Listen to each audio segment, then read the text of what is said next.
Bonjour, je suis Khadija Traoré et ma coéquipière est Nadja Irlef. Dans cette vidéo, nous allons vous présenter notre projet Analyseur de protocoles réseau offline. C'est un projet qu'on a réalisé dans le cadre de l'UE de réseau de la licence informatique de Sorbonne Université. Donc tout d'abord, nous allons vous présenter le principe du projet. Ensuite, nous allons faire une démonstration. Puis nous vous expliquerons la partie programmation ainsi que la partie graphique. Et nous terminerons par une conclusion. Donc, le but du projet était de réaliser un analyseur qui prend en entrée un fichier texte contenant une ou plusieurs trames et qui en sortie génère un fichier texte ainsi qu'une fenêtre graphique qui rend compte de l'analyse effectuée. Donc notre analyseur comprend plusieurs protocoles. Au niveau de la couche 2, il comprend le protocole Ethernet. Au niveau de la couche 3, il comprend le protocole IP ainsi que certaines options.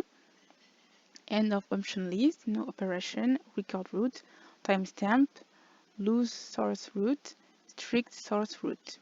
Au niveau de la couche transport, il comprend seulement le protocole TCP, ainsi que toutes les options de ce protocole-là. Au niveau de la couche application, il comprend le protocole HTTP, mais seulement les entêtes des requêtes et des réponses. Il ne comprend pas les corps des requêtes ni des réponses. Donc, afin que l'analyseur fonctionne bien, plusieurs conditions doivent être réunies. Déjà, les fichiers texte doivent avoir une forme comme ça, c'est-à-dire que les trames dedans doivent commencer par un offset qui est codé sur 2 octets.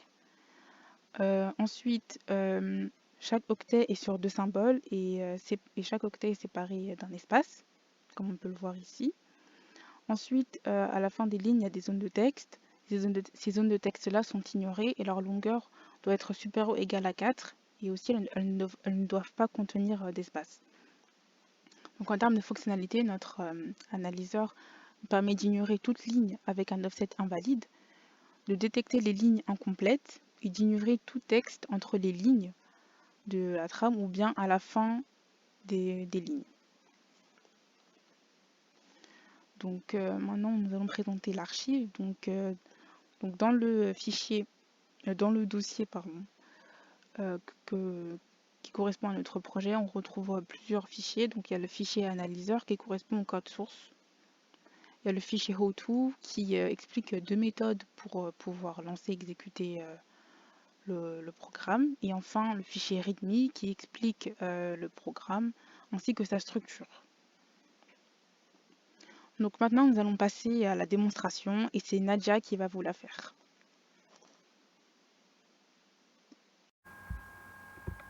Pour bien comprendre notre analyseur, nous allons faire des démonstrations. Tout d'abord, il faut ouvrir l'invite de commande, c'est-à-dire le terminal, et rentrer dans le dossier contenant votre programme.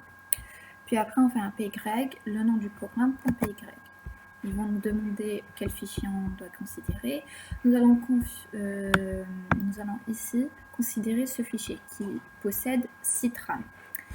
Ces 2 trames-là sont en vrai la même trame que la première, mais ici il y a des valeurs textuelles qui sont entrelacées entre les lignes et un offset invalide. Et ici c'est la même, sauf qu'il y a une ligne qui est incomplète. Ces 2 trames-là vont nous servir à vérifier les erreurs. La première trame, quant à elle, nous montre les options TCP.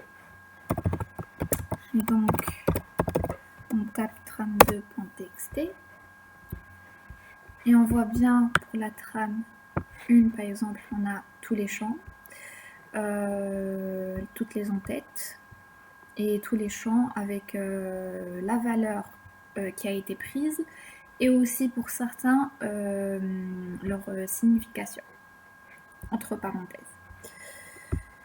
L'entête TCP contient des options, comme nous l'avons dit, et nous voyons bien qu'il y a effectivement toutes les options, avec le type, la longueur et la valeur.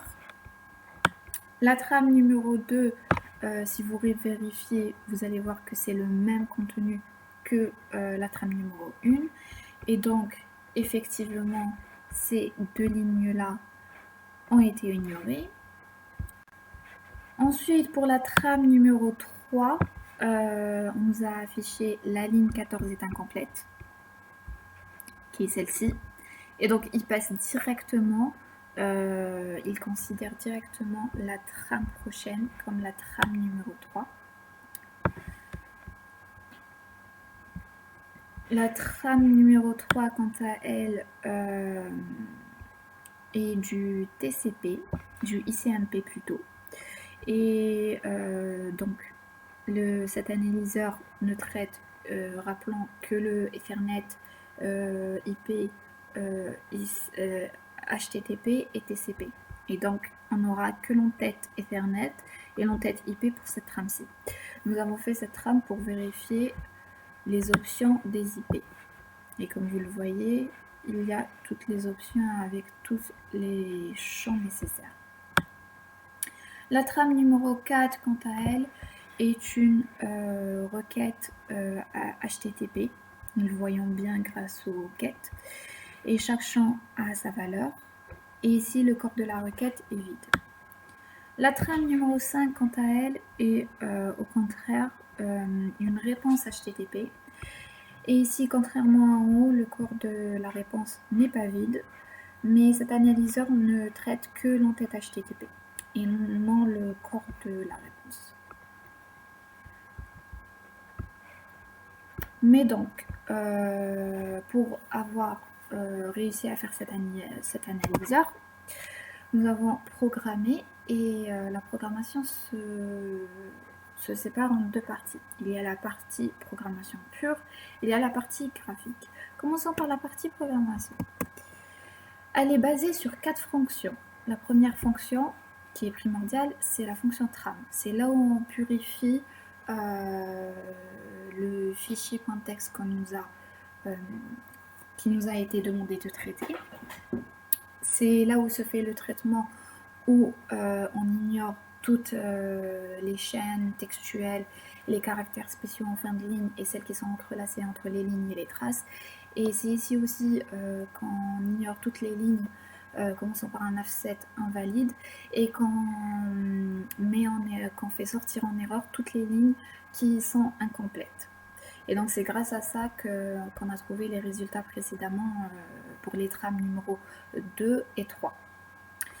Puis la fonction retirer champ qui, elle, est très importante. Grâce à elle, on retire les champs. J'ai oublié de préciser, pour les trames ici, en sortie, nous aurons des listes contenant des listes et chaque liste représente une trame purifiée. Et donc, on aura après une boucle où on vérifie pour chaque trame. Et pour chaque trame, on va retirer à chaque fois des champs selon leur taille. Par exemple, pour protocole, il est sur un octet, c'est 2 symboles. Donc, on va retirer de la liste, de l'endroit où on est déjà dans la liste, où le pointeur est, on va enlever 2 symboles. Retirer champ HTTP, c'est la même chose que retirer champ, sauf que là on ne retire pas les champs par rapport à leur taille, mais par rapport à un mot qui vient juste après. Et dans notre cas pour HTTP, ça va être soit le mot 20, soit le mot 0D01. Puis après, nous avons la fonction analyseur qui, elle, est la fonction main où il y a tous les traitements et les appels de fonctions vers des fonctions précédentes.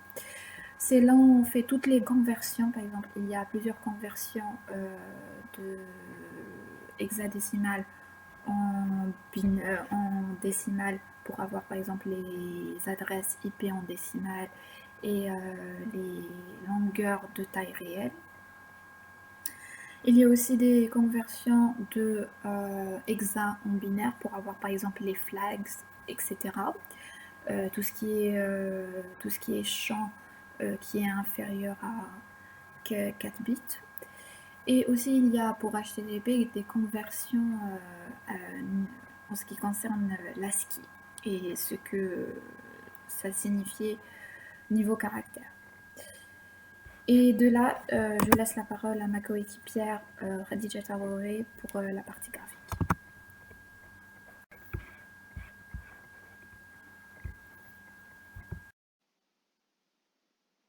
Donc la partie graphique comprend deux sous-parties, le fichier texte ainsi que la fenêtre graphique. Donc commençons par regarder le fichier texte. Donc le fichier texte a été créé directement dans la fonction analyseur et il s'appelle résultat.txt. Donc il a cette forme-là. Donc on voit qu'il y a plusieurs niveaux d'indentation. Donc d'abord il y a les trames, donc trame 1, trame 2, trame 3, etc. Ensuite, au niveau suivant, on a les entêtes, toutes les entêtes Ethernet, IP, TCP, HTTP. Et enfin, sous chacune des entêtes, on retrouve les champs. Et pour les champs, certains champs, ils ont été aussi écrits, traduits, je dirais plutôt. Par exemple, IHL 5 en hexadécimal, ça nous fait donc 20 octets. Le chiffre en hexadécimal était traduit dans une autre valeur pour qu'on comprenne mieux. Donc, de même avec les adresses IP. Hein, donc là, une adresse écrite en hexa, en fait, elle était traduite dans la bonne forme qui est reconnaissable par tous. Là, on retrouve les drapeaux, là, la largeur de la fenêtre, etc. Et là, quelques options de TCP. Pour la fenêtre graphique, on a utilisé le module tkinter de Python. Et plus précisément, on a utilisé le widget TreeView qui permet de faire des arborescences, comme ici. Donc il y a plusieurs niveaux dans l'arborescence. Donc déjà, il y a les trames, trame X, donc trame 1, 2, 3, etc. Donc ce sont les premiers niveaux. Ensuite, on a les niveaux, on a les entêtes. Donc voilà, entête Ethernet, IP, TCP. Et enfin, on a les champs. Donc voilà, chaque entête a plusieurs champs. Et du coup, tous les champs sont mis en bas. Et puis, voilà, il y a juste le champ option qui peut aussi avoir plusieurs options, mais on ne le voit pas ici sur cette photo-là. Donc voilà, ça nous permet d'avoir une structure en arborescence qu'on peut révéler ou masquer les champs qui nous intéressent ou pas. Donc, en ce qui concerne le remplissage du fichier texte et de la fenêtre graphique, il s'est fait au fur et à mesure de l'analyse. Donc déjà dans la fonction tram, on a découpé le fichier texte pour garder que les données qui étaient pertinentes. Dans la fonction analyseur, on analyse ces données-là, on les interprète pour avoir les champs qu'on veut, de cette forme-là. Donc dès qu'un champ a été analysé et interprété, directement on l'écrit dans le fichier texte avec la fonction write et on insère un nœud dans l'arbre avec la fonction insert. Donc voilà, on a préféré faire comme ça plutôt que par exemple de tout mettre dans un fichier et puis après de tout recopier. Ça nous permettait d'avoir la bonne indentation et de ne pas se perdre au niveau des nœuds de l'arbre. Donc en conclusion, ce projet nous a permis d'avoir une meilleure connaissance des protocoles. C'était aussi un projet qui était assez amusant à faire.